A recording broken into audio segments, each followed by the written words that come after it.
So my name is Jim Groom. I'm how would I describe myself now?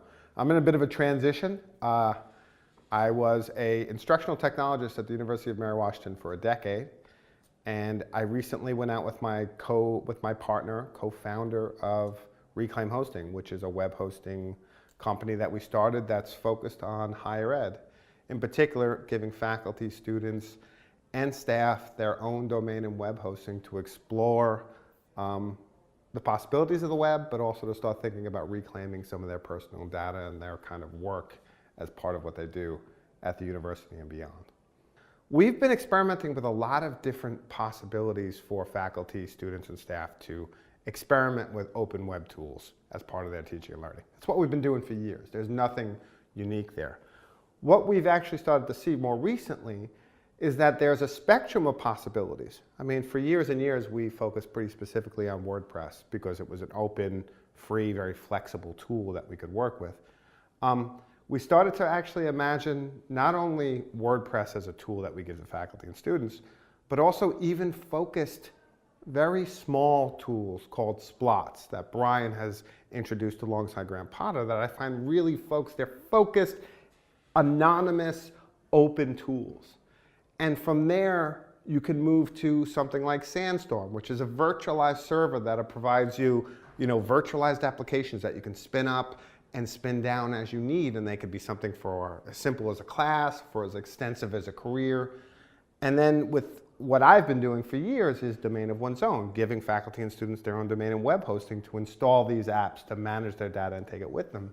And for me, what kind of made sense as we were sitting here talking with faculty about this, talking with staff about this, other instructional technologies, is that there's a spectrum of possibilities. And what we're providing is not simply a series of tools, but it's a way of rethinking the notion of infrastructure.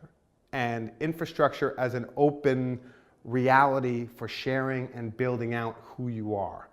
Alongside Brian Lamb, one of the ideas we came up with in 2008, I think it was the idea that we have these VLEs, as you call them, virtual learning environments. In the US, we call them learning management systems. They're the same beast, Moodle, Blackboard. And one of the problems with that is that technology was so defining and all-encompassing of the educational experience online that it began to kind of dominate every discussion and frame all possibilities for what was possible for a faculty, for a student in this environment. So I guess EduPunk for us was, why are we kind of giving into, why are we kind of simply rolling over for these corporate systems that don't provide us with the basic tools we need to operate on the open web?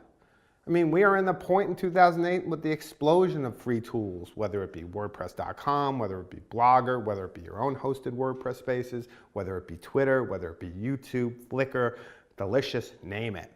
Why are we using these, almost prison-like tools that students have no control over their work and that faculty are not particularly happy with? Why are we just basically doing this? So EduPunk was a reaction to that. It was like, no, do your own thing. Experiment with various tools on the web, build these kind of duct tape together scenarios to experiment with what's possible. And it kind of removed ed tech from this systemized production enterprise idea to a space of experimentation, to disruption, to innovating around some of the stuff, and to kind of opening up pathways of thinking about new ways of teaching and learning. I think a lot of the work we did over the last 10 to 15 years, 20 years even in higher ed, is we don't realize, but the web in which started the changing notions of culture and history we exist was in part developed at higher ed institutions.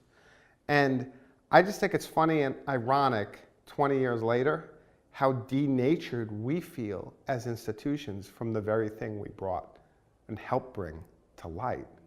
So the single greatest invention to rethink how we deliver, imagine, and share information, which is the very foundation of higher ed, is something that we're both threatened by, right, afraid of, uncertain of, and in many ways trying to curtail or prevent is just such a strange reality.